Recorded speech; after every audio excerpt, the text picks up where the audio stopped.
Take 2, 3, 4. So, hello everyone, welcome. Sorry, the camera just closed off. Welcome. Yes, so, trying to start again. As you all have seen, I've been to the Severn Valley Diesel Gala and the Great Central Driver Steam Gala this weekend. A good time was had at both. I do think I did enjoy the steam one a little bit more. Yeah, clearly coming back to the hobby with fresh eyes, Steam's still clearly drawing me out a bit more.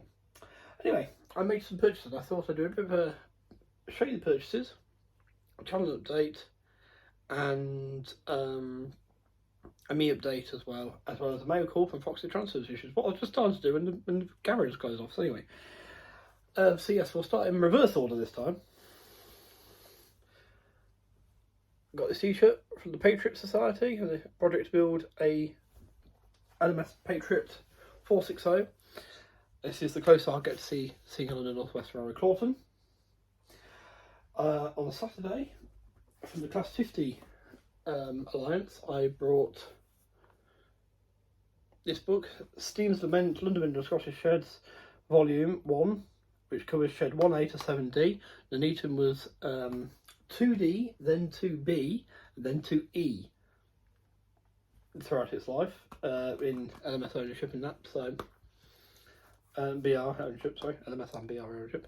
So yes, this covers the Nuneaton. It's one of those misprinted, or there's a defect somewhere for the manufacturing stage, which means they can't sell it at them. They don't sell them as brand new books. They sell them as what do they call them, factory rejections or whatever. So I got this for £10 rather than the price of £25.95 that's on the back. So very pleased. I haven't actually found the defect yet that's in it, so really pleased with that.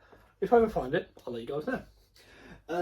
So I had these much closer to hand than this. So from the Stanley Mogul Society, LMS Sheds in Camera. Very fascinating book this. It actually shows you how the sheds were laid out, construction methods for different sheds, coaling stages. There's a nice compound underneath that one, Midland compound there. Different methods of coaling, breakdown cranes, and that and other facilities. And just taking a brief tour of some of the other sheds. This has a lot of Scottish sheds, North England sheds that aren't covered in my other books. So there is one of those books for the sheds in here, but obviously I'm focusing more on my Midland stuff because that's definitely what I'm going to try and I'm definitely going to model. Is and Dale, the hat's sort of in honour of you in this now. Dale, as my people might know, and if you don't, you should, because he's got an awesome channel with an awesome layout. Go check him out, Highballing Hogger. I've known him for a while, but he's got a big back catalogue to watch. You'll take some time. He's confusing a few people, I think, at the minute, because he's PRR the 1950s known scale, and he's actually doing some 60s, 70s, 80s stuff at the minute. As well, and it's confusing, but that was always his intention, and I thought that's a great idea. Pick an era for the layout as the main focus for all your scenic work and all the rest of it, and then just take it on in years. So my chosen era is me. It's the 1940s. It's the 1940s. This allows me to have the first diesels. The diesel shunters of the LMS were actually built in the late 30s, I believe it was, but I think it was when, yeah, that's correct English, right? I don't know, whatever. And they became BR Class 11s. This is an 08, but it will do. It will do me fine. So that's awaiting its transfers, which will arrive today from Foxes, and that's what we're going to look at in a minute as the mail call. So yes, the 1940s because it's me. But very much focused on the Midlands, so not just the Midland Railway itself, but the London North Western, the LMS itself. But by doing that era, it gives me the widest scope of locomotives available, which is very, very sensible to me. And then when it comes to the take it through the year. So I want to do a BR setting. I can bring some standards in, have some British Railways livery stuff if I want to. Or I just leap straight forwards to the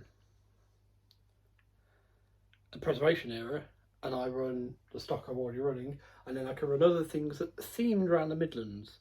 So, given that the LNER ran through the Midlands on the Great Central Railway, the Great Western ran through the Midlands on the on the Great Western main lines to Birmingham and everything. It's only really the Southern that doesn't have a part, but then again, on the Great Central and other in BR days, Southern engines did appear. So, Bullied Pacifics definitely did. So there is a way to get those sorts of things in. So it's really only the Southern I'm going to miss out on, in a way, But I think that's best for me. That lets me run all my industrial engines that I've got still. The benefactor, of course, because that's my past self. I'm calling him the benefactor who left me this collection of models, of which is forming the basis of my collection. So yes, but the main focus is on MS. So I'm trying to get some reading material together for that. And the other one I got is this. By the way, that Sheds and Camera book was £2.50. This was £1. You don't believe me? There's the price tag there. And this is Golden British Trains, Steam Trains, LMS, and it's Colin Garrett on the work. Colin Garrett's books I've grown up with. His World of Steam book and everything like that. Love them. On the work of the Reverend A.W.V. Mace, who took all the photographs inside. Some fabulous subjects covered there. This is a really beautiful photograph on the cover, actually. You've got the compound here, which is a Midland engine. Behind it is it's like a 2P of some sort. Behind it there. Then behind it here is a London North Western Railway Prince of Wales class. So this almost sums up. I'll give you a quick look at a random page. Let's find a random page. So the Tommy Cooper style. And there we are. We got some BL stuff. That's in Birmingham. So absolutely fantastic there. Really pleased with that. Also the Stanley Mogul stand. I brought those and I meant to get a mug. And the lady said, "Oh, we can take one," which is very kind of her. So I have a Stanley Mogul mug and a mess livery on there.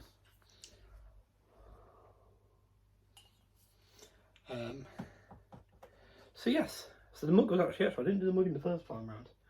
So lots of LMS theme stuff where you're getting the juices flowing. So on that note, now of course that's the other thing is I can go the other way. Just like Dale could. If you wanted to run the 40s or 30s, he could if he got the stock out and did it easy. So go both ways. So if I want to go back to pre-grouping stuff, I can get Midland liveried engines or MWR ones, and yeah, I've got that mix, and then they can all be used on the Heritage Railway at the end, which is just really cool, that, isn't it? You know, flexibility. So pretend I'm opening this.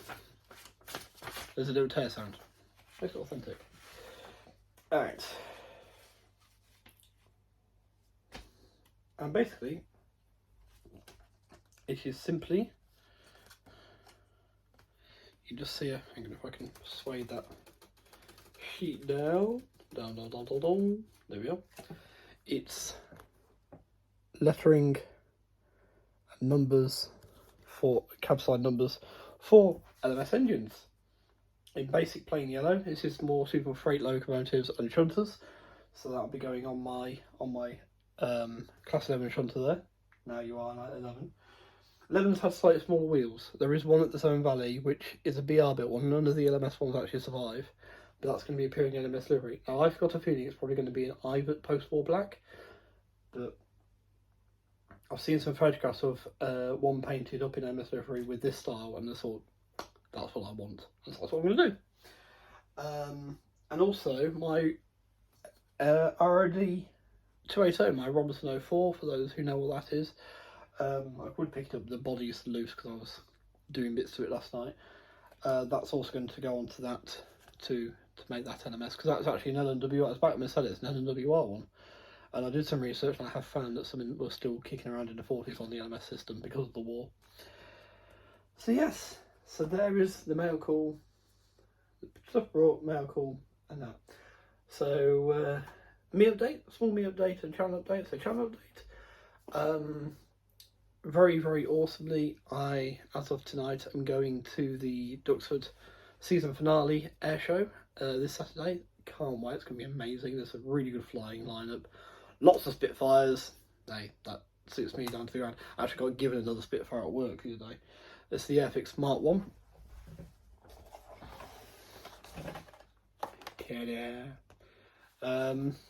Someone was cleaning out their wardrobe and they found it. It's completely unstarted and built. And I look forward to that. They've asked I'll take it in to show them it's done. So there's that. That's really cool. Catalina Bouchon, the Patrice Suisse as well is going as well. The Swiss jet display team. Very, very cool there. Now, what else have I got coming up? I've got a trip to Newark coming up this month. It was going to be Friday. It's now the Saturday. So I've got Friday booked off, so I'm just going to sleep in that day. And do some of the bits and pieces maybe. Yes, so that's that. There's loads more throwback videos coming up. There's ones which were bigger videos, like whole day out videos. I'm going to split them up, just show, because obviously, like with the videos from this weekend, where there's some shots which are purely for the purpose of setting the scene or something like that. I won't necessarily upload those from the past, but I'll try and pick out some more interesting ones. I have done that already with some. So there's a load of throwback videos to come yet. A lot of good mix of military and railway. Oh yeah, railway, non-railway stuff to go on there. Warhammer wise, I am working on my slow start on the site. And myself update, well, not so great time at the therapy session today. I've actually asked to be put on a counselling thing around this brain therapy because I didn't like where it was going. I don't feel it's helping me. So yes, we've got to try a different approach. But the medication isn't going to work. I've had to stop the medication, doctor's orders to stop it. Otherwise, there was actually an outside chance I was going to be hospitalised from it because it was causing chest pains and all sorts of weird, funky stuff to go on. So, yes, got told to wean myself off it. He told me how to wean myself off it, and then because you don't just stop those, that can be just as bad. So yes, so we've got to go. It's going to be a tougher road, but we're all here, eh? Well, I'm here, I think. Am I here? That happened at work the other day. I used the toilet, I came out. I went to sanitise my hands, someone else went in. I didn't see them come out again, but then someone else different came out, someone different again came out. And I was like, hang on a minute, you're not who I saw go in there. You've come out with someone else. Who am I? So, yes. Oh, that's the other thing is, I've lost more of this tooth here. Still waiting on a useful dentist. But, you know, small mercies, I'm still able to stand up and talk. I had a slight cold this week, but, you know, nothing. It's on its way out.